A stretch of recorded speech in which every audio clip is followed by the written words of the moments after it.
The Accountant, Parts 1 and 2 are about autism and how one child with autism can cause his family to travel a different road in life, outside the law. Ben Affleck stars as Christian Wolf, a genius-level accountant who's on the autism spectrum. His mother left when he was young. His father was ex-military and taught him fighting skills and knowledge of weapons so he could defend himself. So these are action movies, but not big budget. In Part 1, the filmmakers rely on Christian's autism to carry the movie. The flashbacks are about his autism, how it defined his life and that of his family. We see him doing repetitive behavior, can't tolerate interactions, loud noises, etc. We meet other autistic characters. One of them is nonverbal and communicates only through a computer-generated voice.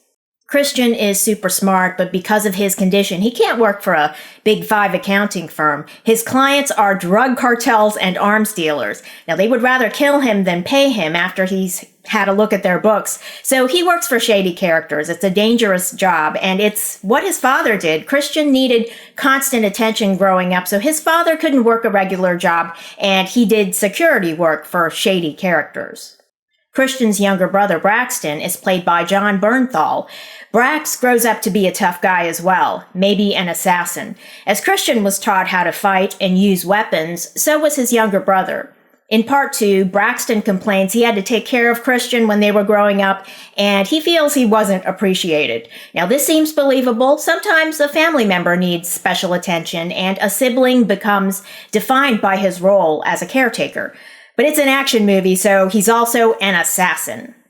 When Christian gets paid for his accounting work, he has to launder the money because of its source. So both movies involve FinCEN, the federal agency. Cynthia Addai-Robinson plays Mary Beth Medina, who works for Treasury Director Ray King, played by J.K. Simmons. Mary Beth has a great storyline. She's hiding a juvenile record for attempted murder. But they find out. Her boss uses the potential felony of lying on a federal job application to gain her cooperation in finding the identity of an informant who turns out to be Christian. Arguably, Part 2 has two of the best fight scenes in the series so far, and they involve the FinCEN characters, Ray King and Mary Beth Medina. Brutal fight scenes. Now, these characters weren't raised to be like the Delta Force, so their fight scenes are impactful. No pun intended. And now for breaking news. The New York City Mayoral Race is now a 5-way contest. According to pundits, the Democratic nominee Zohran Mamdani, who calls himself a democratic socialist but whose policies are from the communist playbook, seems poised for victory. He wants government-owned grocery stores. As if the bread lines in communist nations never taught us anything. Local mom-and-pop grocery stores and convenience stores in the city would be out of business. Only 9% of eligible voters voted in the primary. What does this tell us? It seems to me that 91% of New York City voters are economically stable for the most part. Maybe that's why they weren't focused on the election. It's undeniable that Mayor Adams has done a great job with the economy. The city's economy is the strongest it's ever been. So it seems that most eligible voters were busy on election day, hustling, and they neglected their civic duty. In contrast, the percentage of the electorate that voted for Mamdani aren't satisfied with their lives. They want to seize the means of production. Now, if they seize it, they won't be able to make it work. Of course not. They'll just ruin it for everybody else.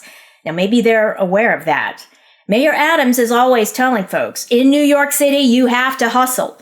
But there's folks out there who don't want to hustle. They've been indoctrinated with helplessness, which says, I'll never have that stuff. So burn it down and fan the flames. It's the logic of a riot. Just as an example, Mamdani has said that if he becomes mayor, he will arrest Bibi Netanyahu, the Prime Minister of Israel, if he sets foot in New York City. Now, Mayor Adams has come out strongly against that type of hatred. He emphasized that New York City has an international presence. The United Nations is in New York City, for example. Mayor Adams spoke about maintaining cordial, working relationships with world leaders, and Mamdani has said that he won't cooperate with ICE if ICE tries to enforce the immigration laws. President Trump has said that New York City won't get any federal dollars without cooperation, but Mamdani doesn't want federal dollars. Mamdani's rhetoric about ICE is just the type of rhetoric that emboldens human traffickers. Now, many of the illegal migrants are unwilling migrants who were kidnapped by smugglers and forced to make the journey. The Accountant Part 2 tells that story, incidentally, although with a happy ending, unlike real life. Now, if the immigration laws aren't enforced, the market for coerced migrant labor in the U.S. will continue to exist. If the market didn't exist, smugglers would lack the incentive to kidnap and coerce people. The immigration laws are in place for a reason. The Immigration and Nationality Act was enacted by the U.S. Congress after extensive research, testimony, and debate regarding the human costs. It's wrong to just fling that to the side just because migrants are pleading for entry. Smugglers are coercing many of them to do that. Of course, the smugglers want illegal migration to continue. It's a profitable business for them. Thanks for watching, and if you enjoyed this video, leave a like and don't forget to subscribe.